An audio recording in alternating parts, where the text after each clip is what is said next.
ময়মনসিংহ জেলার গৌরীপুর উপজেলাস্থ লঙ্কাখোলা গ্রামের এক সম্ভ্রান্ত মুসলিম পরিবারে কিংবদন্তি মহান সাধক জন্মগ্রহণ করেন। পিতা হজরতুল আল্লামা শহর আলী রেজবি এবং মাতা আলিমা আক্তার রহমতুল্লাহ আলাইহে।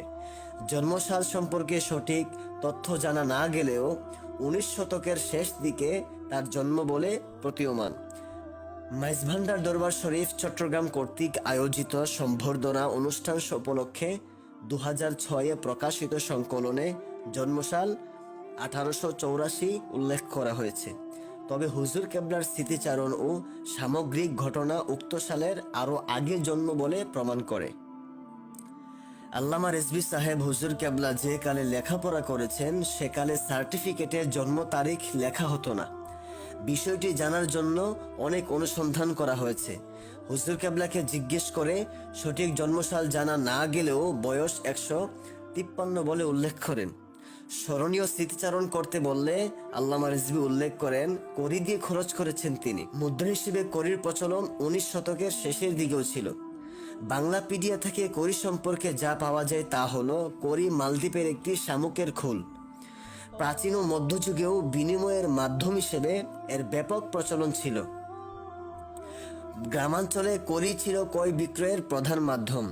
বাংলার সীমান্ত এলাকার রংপুর ও সিলেট জেলায় 19 শতকের শেষ নাগাদও কড়ির প্রাধান্য ছিল। প্রসঙ্গক্রমে জানা যায় হুজুর কেবলা যখন লেখাপড়ার উদ্দেশ্যে এলাহাবাদ যান, গৌরীপুর রেল স্টেশন থেকে টিকিট ক্রয় করেছিলেন কড়ি দিয়ে।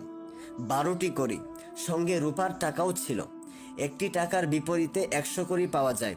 100 কড়ি দিয়ে অনেক দিন বাজার খরচ করেছেন। হুজুর কেবলা স্মৃতিচারণ করতে গিয়ে আরও বলেন, ছোটবেলায় তিনি যখন ঢাকা আদালত পাড়ায় গিয়েছেন তখন সেগুলো ছিল কাঁচা ঘরবাড়ি। অনুসন্ধানে জানা যায় 1866 সালে সেন্ট টমাস চার্চের উল্টো দিকে জেলা কোর্ট ও সাব জজ কোর্ট এবং ম্যাজিস্ট্রেট ও কালেক্টরের অফিস প্রতিষ্ঠিত হয়। বর্তমানে ওই অফিসগুলো পূর্বের স্থানেই বিদ্যমান।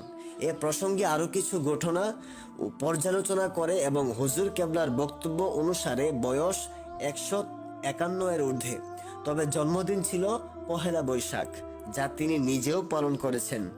পিতা শহর আলী রেজভী রহমতুল্লাহ আলাইহে এর সান্নিধ্যেই 12 বছর বয়সেই প্রাথমিক ও নিম্ন মাধ্যমিক শিক্ষা সমাপ্তির পর উচ্চশিক্ষা লাভের জন্য প্রথমেই ভারতের মাদ্রাসা সুবহানিয়া এবং পরে বেরেলিতে যুগ শ্রেষ্ঠ আলেমে হক্কানি মুজাদ্দিদে লাসানি ইমামে আহলে সুন্নাত ওয়াল জামাত আলা হযরত শাহ আহমদ রেজা খান ফাজেলে বেরলভী রাদিয়াল্লাহু তাআলা আনহুর প্রতিষ্ঠিত মাদ্রাসা মানজারুল ইসলামে আল্লামা রেজভী ভর্তি হন। সেখানে নিজ প্রতিভার অনন্য স্বাক্ষর রেখে সর্বোচ্চ ডিগ্রি কামিল টাইটেল পরীক্ষায় প্রথম শ্রেণীতে প্রথম স্থান অধিকার করে স্বর্ণপদক লাভ করেন। ব্যুৎপত্তি অর্জন করেন জ্ঞান বিজ্ঞানের সকল শাখায়, তাফসির, হাদিস, ফিকে উসুল, আকাইদ, তাসাউফ, তরিকত, মারিফত, আরবি, উর্দু, ফার্সি সহ বিভিন্ন ভাষায় অসাধারণ পাণ্ডিত্য লাভ করেন আল্লামা রেজভী। কুরআনে কারিমের তত্ত্ব বিশ্লেষণ, অনুধাবন, যুগ রহস্যাবলী উন্মোচনে অদ্বিতীয় এবং যুগ শ্রেষ্ঠ কামেল ওলি রাসূল পাক সাল্লাল্লাহু আলাইহি ওয়াসাল্লামের প্রতি তার প্রেম অনন্য দৃষ্টান্ত হয়ে আছে এবং থাকবে। আল্লাহ রাসূলের সন্তুষ্টি অর্জনই ছিল তার জীবনের প্রধান লক্ষ্য। তিনি জীবন গঠন করেছেন সাহাবে কেরাম রাদিয়াল্লাহু তাআলা আনহু এবং নেক বান্দাগণের অনুকরণে ও অনুসরণে। থেকেছেন সকল প্রকার লোভ লালসার ঊর্ধ্বে। সত্য ও ন্যায় প্রতিষ্ঠায় ছিলেন দৃঢ়প্রত্যয়ী, অটল, অবিচল। ছাত্র জীবনে তিনি লেখাপড়ার প্রতি এতটাই মগ্ন ছিলেন যার জন্য আরাম আয়েশ খাওয়া দাওয়ার প্রতি ছিলেন একেবারেই উদাসীন। ভালো ছাত্র হিসেবে মুফতি আজম হিন্দ মুস্তাফা রেজা খানের দৃষ্টি কেড়ে নিয়েছিলেন আল্লামা রেজভী। তিনি ছিলেন তার খুবই আদরের।